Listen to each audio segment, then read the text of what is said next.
Hey, so I'm going to be doing something a little bit different. I'm doing some how to search for Lostwave videos, and I hope that you find these really informative. There are a lot of topics I want to cover, including musicians' rights databases, Google searching, Discogs, how to reach out to people, and a lot more. I hope that you find these really informative, and if you do, because I'm not going to get a chance to say this later, it'd be helpful if you hit that like button if you really like it, subscribe as well. And if you have any questions, feel free to let me know in the comments below. Otherwise, I hope you find these informative. This first video is going to be how to search through musicians' rights databases. That's stuff like ASCAP or BMI, SOCAN, GEMA. A whole ton of them exist. And this video is going to go over how to search through them. I hope you find it really informative.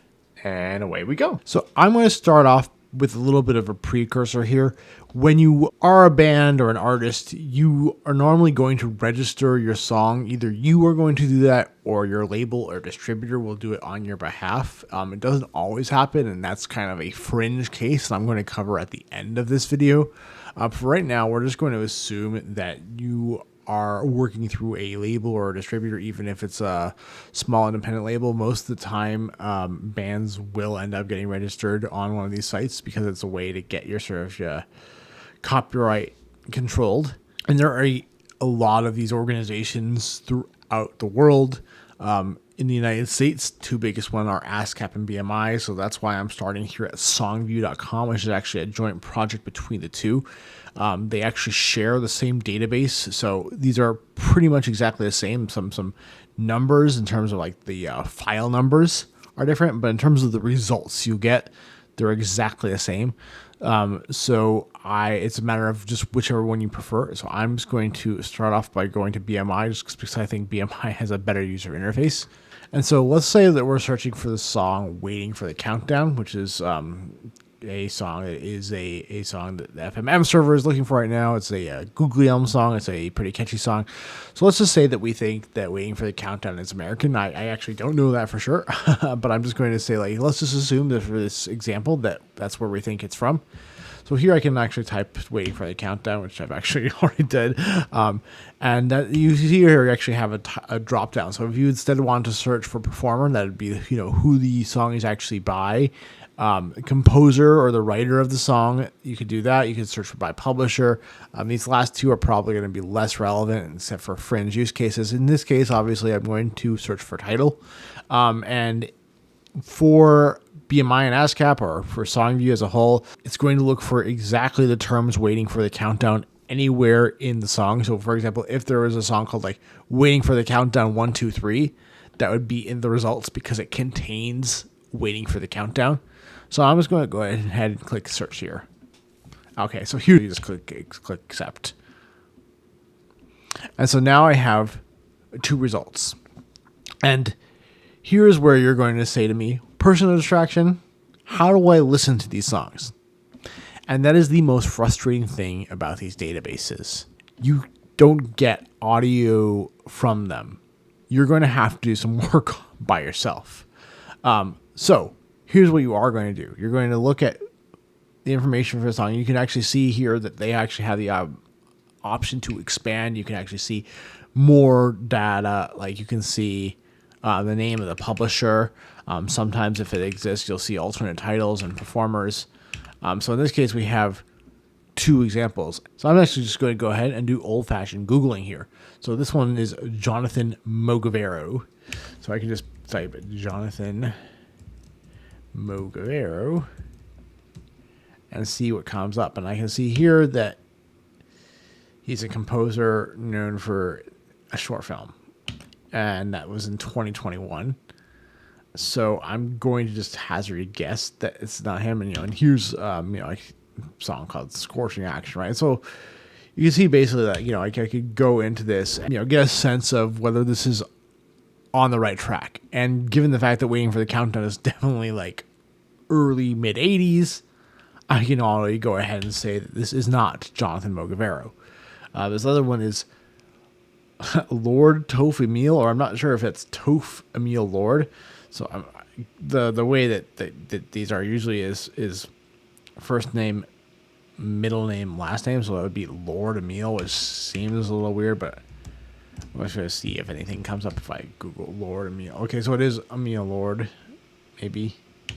Sometimes you might have to type like music, or you could even type the name of the song, right? So okay, Emil Lord, instrumental music. This is probably the right guy. You're never going to be sure, but you know, it's a good bet. Well, here's the other question you're gonna ask me. First distraction. How do I know the dates on these songs? And that's another weird quirk of the vast majority of these databases, is that you don't. But there is a really nice tool. I'm going to link to this in the description below.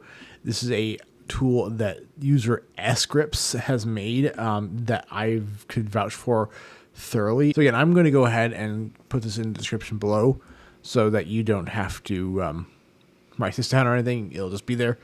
But this will actually let you get an estimate of database entry dates. So in this case, we're going to select BMI because that's what we're using, and I can then say, okay, the ID on this is 11538, and then I can click estimate date, and now it'll say, you know, here's the estimated approximate date, and here's the range that it's between. Okay, so this was registered in 2010, and while this isn't always the case, normally a song is registered right around when it's released. So in this case, we can say it's a pretty safe bet that this was a 2010 song, which again puts this out of contention for a song that was definitely 1980s. So with that being said, I'm going to go now to SOCAN because that's probably the second biggest database. This is the Canadian music rights database.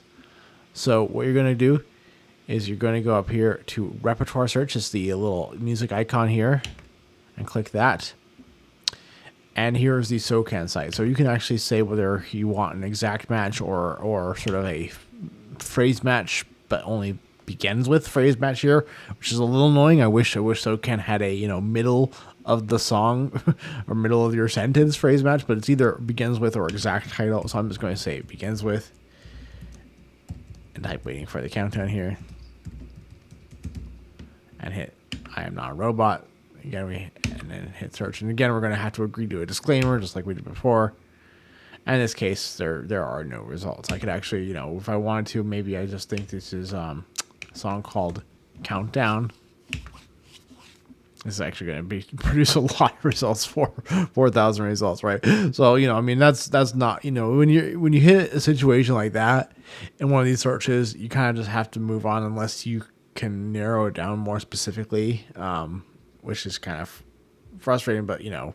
No, the next one I'm going to show you is actually one that's come up very unexpectedly recently, which is GEMA. GEMA is the German Musicians' Rights Organization, and it's come up because it's just revamped their entire database, and now it's showing music that wasn't there before, and one of those is a result for Like the Wind that could end up actually solving the most mysterious song. But that as an aside, GEMA is a really good resource for German music in general. So if you think or suspect a song that you're looking for is German, again, so you go up here to online portal and you go to search repertoire.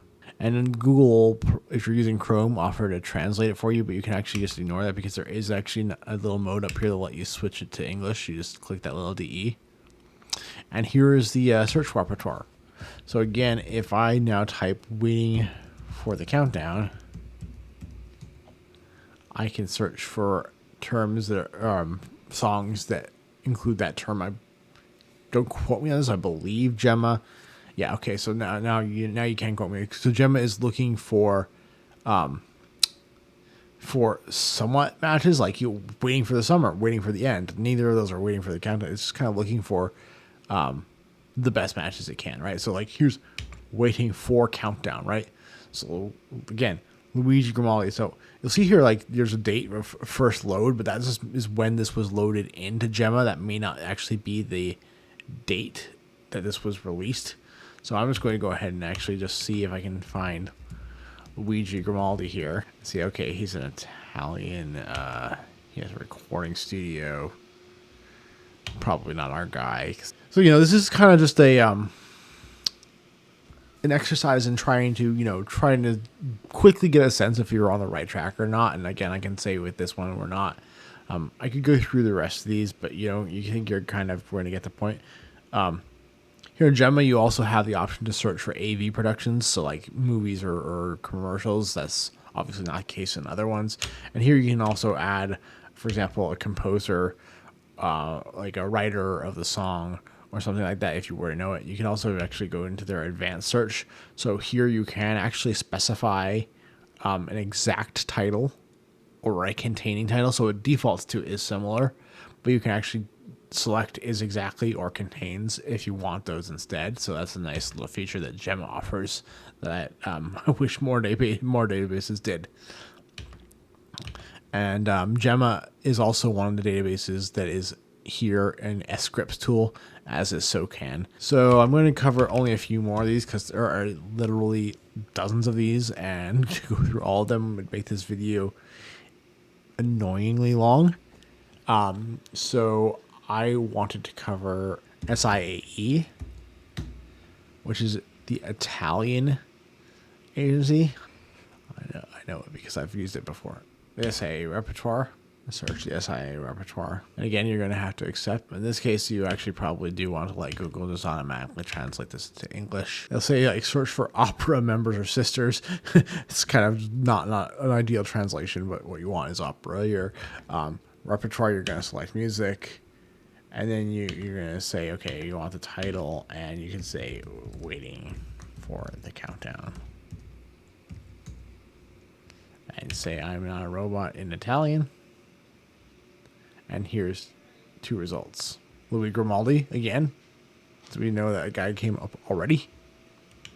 And here's one by Dear Luciano, or I think this is actually, again, it's going to be reverse order. So Luciano Dear. So this one's not a lot's coming up. So maybe it's I'm going to go with this other one, Alessandro Guidoli.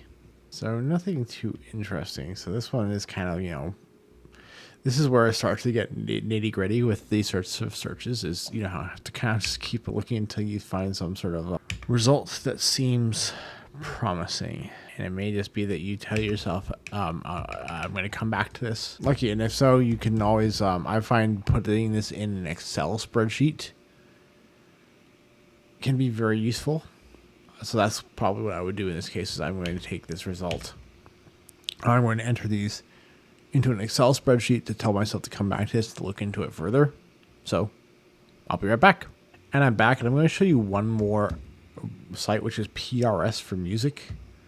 Now, I have a PRS account, and PRS is the only one of these sites, or the only one of these databases that I'm aware of that requires you to get approved to log in.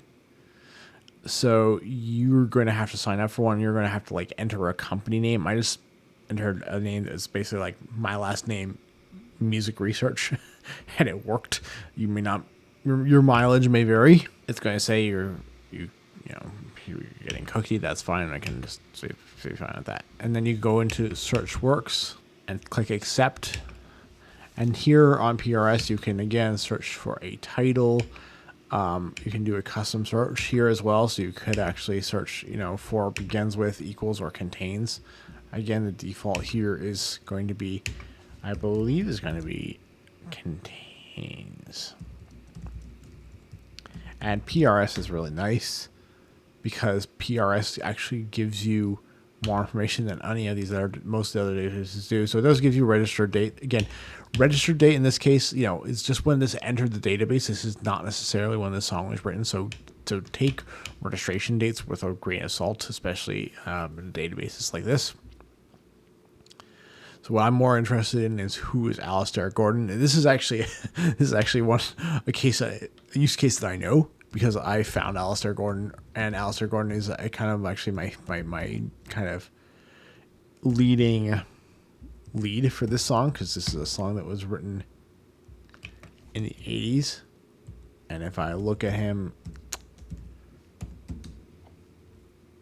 and his discography, I can see that he was born in 56 and he's a member of bands in the 80s. And if I can even look here, I can see that he put out a single in 84. Now I can tell you, I've already looked through these and Waiting for the Countdown isn't in here, but he seems like a good lead. I actually did contact him and I never actually heard back from him. I'm still looking into him as a lead, but I'm using this as an example just because, again, I wanted to show you sort of, the array of results that you can get from these databases, and to show you that what one database has, others may not. So I hope that this has hopefully answered some of your questions about looking through these musicians' rights databases. Again, I think the most important thing to keep in mind is if something looks interesting or you're not sure about it, make a note, put it in an Excel file. You're going to have to do a lot of Googling, and SCRIPT's database entry date tool is very useful. Oh, and I did mention that one other thing that's a fringe use case, and that is the Library of Congress in the United States. I'm taking the cheating way to get here, which is just typing in Coctalog. You could actually get here through the Library of Congress websites, but I just typed in Coctalog, COCATLOG, and here you can also search the entire United States copyright database. So again, I could type for waiting for the countdown. Here, this search is not ideal. It's not great, but it can be useful for songs that were never released. So again, here nothing looks very promising because these dates are generally pretty reliable. These are when they entered the U.S. copyright system. So I mean, I guess if I wanted to, I could see if this 94 one, maybe but here it is, say, type of work is text. That's not what I want. It's definitely not a 534 page text that we're looking for. I can see if any of these are actually all text, so you could actually tell by the fact that they actually begin with TX. But that being said, Coctalog, aka the Library of Congress copyright catalog, can be useful in finding some records that don't exist on any of those other musicians' rights databases. And with that being said, I hope that you did find all of this useful. If you have any questions for me, please do not hesitate to let me know by leaving a comment in the comments below. And if you find this useful, if you want more of this, again, I'd really appreciate hearing that. Oh, and I guess I still probably should say I'm a person of distraction, and I'm now listening to.